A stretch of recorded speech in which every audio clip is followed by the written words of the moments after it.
గత ప్రభుత్వం అప్పుల పాలు చేసిన తెలంగాణ రాష్ట్రం నడిపించడం చాలా కష్టం అవుతుందని చెప్పిన రేవంత్ రెడ్డి, నా వల్లనే శ్రీరామ రక్ష అని చెప్పిన రేవంత్ రెడ్డి, రాష్ట్రంలో ఎటువంటి అప్పులకు పాట పాడకుండా సురక్షితంగా నా ఆస్తులను తాకట్టు పెట్టి అప్పులన్నీ తీర్పేసి నేను తెలంగాణ రాష్ట్రాన్ని నా రాష్ట్రం అన్నట్టుగా పరిపాలిస్తానని చెప్పిన రేవంత్ రెడ్డి ఇక 56 రోజుల్లోనే ఎన్ని వేల కోట్ల రూపాయలు అప్పు చేశాడో ప్రజలారా తెలుసుకోవాలని ఉందా?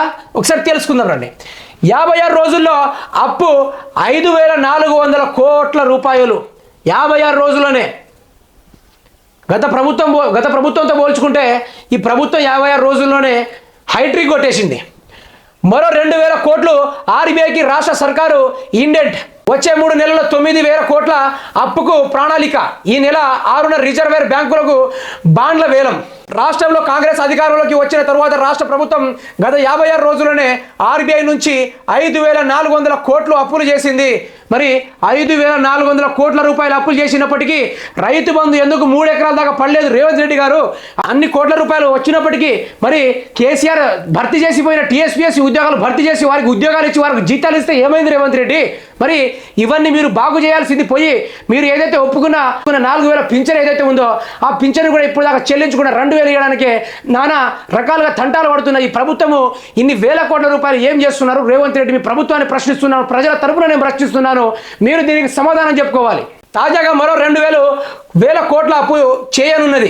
దీనికోసం రిజర్వేర్ బ్యాంక్ ఆఫ్ ఇండియాకు ఇండెంట్ సమర్పించింది.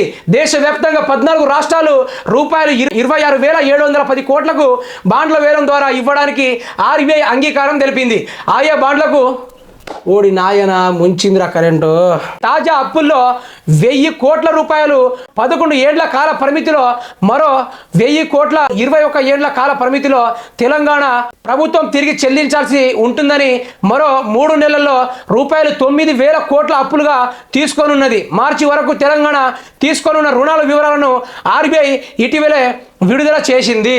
ఇక తెలంగాణ రాష్ట్రంలో ఎంత కట్టాలట? ఇక వచ్చే ఏడాదిలో 1,000 కోట్ల రూపాయలట కట్టాలట. మరి ఇక్కడ పుట్టబోయే బిడ్డకు కూడా వారిపైన అప్పుల భారం పడుతుంది. ఇదంతా ఎవరు కడతారో తెలుసా? మన ద్వారా విధించే పన్నులను మనం కడతాం. మనకు తెలియకుండా మన ద్వారా వసూలు చేస్తారు. ఏ విధంగా అంటే బ్యాంకుల ఛార్జీలని, లేకుంటే నూనె రేటు పెరిగిందని, పెట్రోల్ రేటు పెరిగిందని, లేకుంటే ఒడ్ల మీద కానీ అన్నిటి మీద మనల్ని ముంచి వదిలిపెట్టడానికి అయితే ప్రభుత్వం తయారైంది. కాంగ్రెస్ ప్రభుత్వం గత ప్రభుత్వం కన్నా పోల్చుకుంటే 56 రోజుల్లోనే హైట్రిక్ కొట్టి వదిలేసింది. 5,400 కోట్ల రూపాయలు అయితే తీసుకురావడం జరిగింది. కాంగ్రెస్ ప్రభుత్వం ఏర్పడిన తర్వాత చేసిన అప్పులు డిసెంబర్ 12వ తారీఖే, మనసారి డిసెంబర్ 12వ తారీఖే ఆయన వచ్చి ఏమన్నాడు?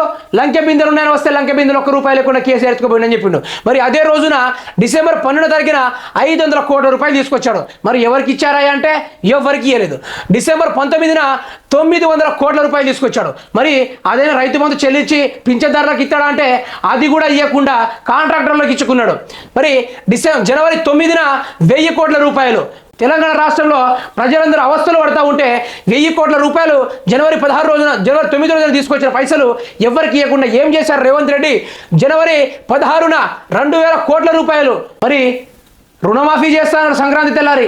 మరి ఆ రుణమాఫీ అయినా చేశారు ఈ వచ్చిన పైసలతోటి? రుణమాఫీ కూడా చేయలేదు. జనవరి 30న 1,000 కోట్ల రూపాయలు ఎవరినైనా మొన్ననే 1,000 కోట్ల రూపాయలు తీసుకొచ్చిండు.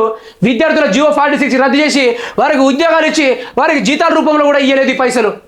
ఇటు గవర్నమెంట్ ఉద్యోగులకు కూడా పైసలు ఇవ్వలేదు. రైతు బంధు ఇవ్వలేదు, పింఛన్ కూడా ఇవ్వలేదు.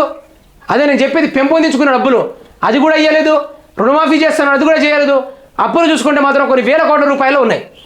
మొత్తం 5,400 కోట్ల రూపాయలు ఒకటేసారి గోతి తీశాడు తెలంగాణ రాష్ట్రంలో. మామూలు గోతి కాదు, 56 రోజుల్లోనే అంత పెద్ద గోతి తీశాడు. మరి ఏదైనా డెవలప్ చేశాడంటే ఏం డెవలప్ చేయలేని పరిస్థితి. తెలంగాణ రాష్ట్రంలో అవకతవకలు పడుకుంటే ఇబ్బంది పడుతున్న ప్రజలను పట్టించుకునే సర్కారు రేవంత్ సర్కారు. మరి ఇంకేం చేయడానికి సర్కారు ఇది?